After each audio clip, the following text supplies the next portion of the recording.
Assalamualaikum warahmatullahi wabarakatuh. Bagaimana kabarnya anak-anak? Semoga sehat selalu. Hari ini saya akan menyampaikan materi pengenalan cara belajar dari rumah masa pandemi COVID-19.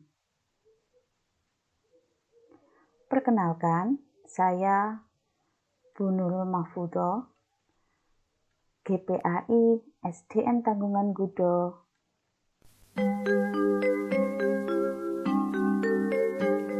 Anak-anakku semua dari kelas 2 sampai 6. Tak terasa, sudah 1 semester kita belajar jarak jauh, baik lewat daring maupun luring. Sebenarnya, metode pembelajaran apa sih yang sudah kita praktekkan selama ini? Untuk lebih jelasnya, marilah kita bahas dalam pertemuan ini.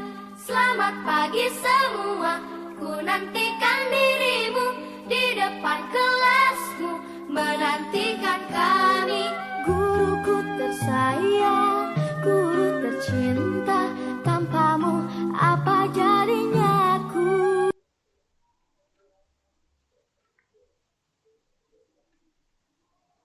Pembelajaran jarak jauh. Pengertian pembelajaran jarak jauh. Pembelajaran jarak jauh adalah sekumpulan metode pengajaran di mana aktivitas pengajaran dilaksanakan secara terpisah dari aktivitas belajar. Dalam pembelajaran ini diperlukan sistem telekomunikasi interaktif untuk menghubungkan keduanya. Perhatikan gambar di samping. Ini adalah contoh-contoh pembelajaran jarak jauh. Metode dan media pembelajaran selama masa belajar di dan dari rumah. 1. Pembelajaran jarak jauh dalam jaringan atau akronim dari daring. 2. Pembelajaran jarak jauh luar jaringan atau akronimnya luring. Pembelajaran jarak jauh dalam jaringan adalah akronim dari daring atau metode pembelajaran berbasis online, artinya terhubung melalui jejaring komputer, internet, dan sebagainya. Contoh penggunaan media daring adalah 1. Gadget, Google Meet, Facebook Messenger Meeting, Zoom, dan lain sebagainya. 2. Media pembelajaran jarak jauh luar jaringan atau luring. Luring adalah akronim dari luar jaringan. Luring diartikan sebagai terputus dari jejaring komputer atau internet. Contoh, televisi. Kita sudah pernah melihat tayangan TVRI, itu namanya pembelajaran luring. Yang kedua, kita belajar melalui modul belajar, itu juga disebut dengan pembelajaran luring.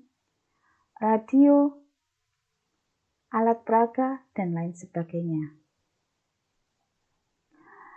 Nah, apa yang perlu orang tua lakukan ketika Bapak Ibu guru menggunakan media atau metode pembelajaran daring? Yang pertama adalah bimbinglah putra-putri Bapak Ibu dalam belajar dan mengerjakan tugas. Yang kedua, fasilitasi putra-putrinya untuk belajar secara daring atau online. Memang dalam pembelajaran ini kita membutuhkan banyak biaya dan juga kita membutuhkan fasilitas yang mensupport untuk pembelajaran daring, misalnya lewat aplikasi-aplikasi tertentu. Yang ketiga, selalu berkomunikasi dengan guru tentang perkembangan pembelajaran putra-putrinya, terutama untuk anak-anak kelas bawah. Apabila dalam perkembangan selanjutnya mereka mengalami kesulitan atau hambatan, silakan sebagai orang tua untuk melakukan komunikasi dengan guru, baik itu guru kelas maupun guru mata pelajaran. Yang keempat, pandu putra-putrinya dalam mengisi jurnal sikap agar mereka mengisinya dengan jujur. Lantas, dalam pembelajaran daring, apa yang perlu dilakukan oleh siswa?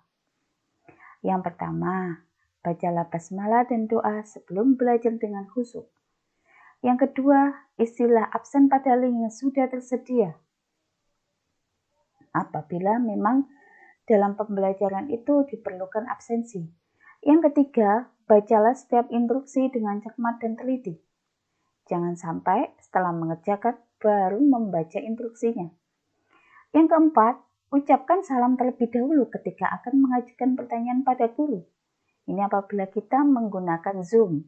Jadi kita bisa bertegur sapa secara langsung dengan mengucapkan salam. Yang kelima, gunakan bahasa yang sopan dan singkat ketika mengajukan pertanyaan melalui WA atau chat di forum Classroom. Mohon diperhatikan, ini adalah media pendidikan sehingga sopan santun, sikap, dan tawadhu itu juga perlu diperhatikan.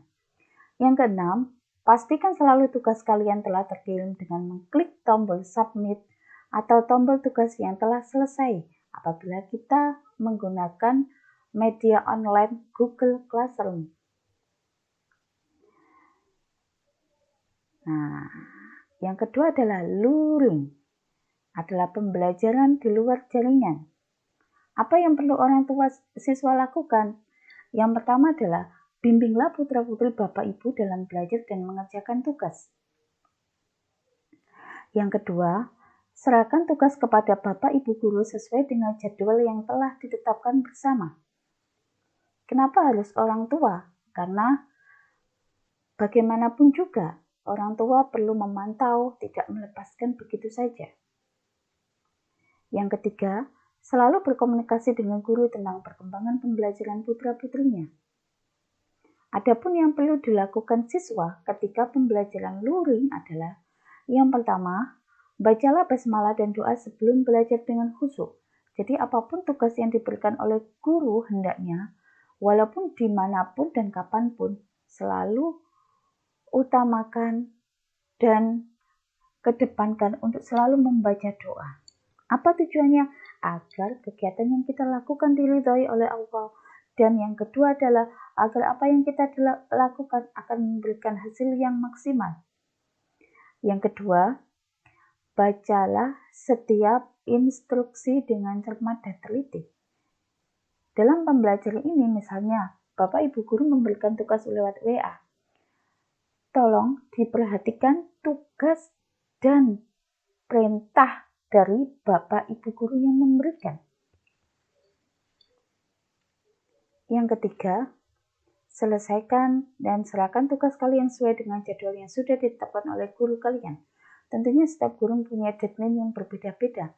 Apabila seorang guru memberikan tugas deadline dari jam 7 sampai pukul 8 atau sampai pukul 20 waktu Indonesia Barat, tolong segera dikumpulkan dengan waktu yang telah sudah ditentukan. Karena bagaimanapun juga, besok otomatis ada tugas baru. Kalau tidak segera dikumpulkan, tugas tersebut akan semakin menumpuk sehingga kalau tugas semakin banyak akan membuat kita malas untuk mengerjakan.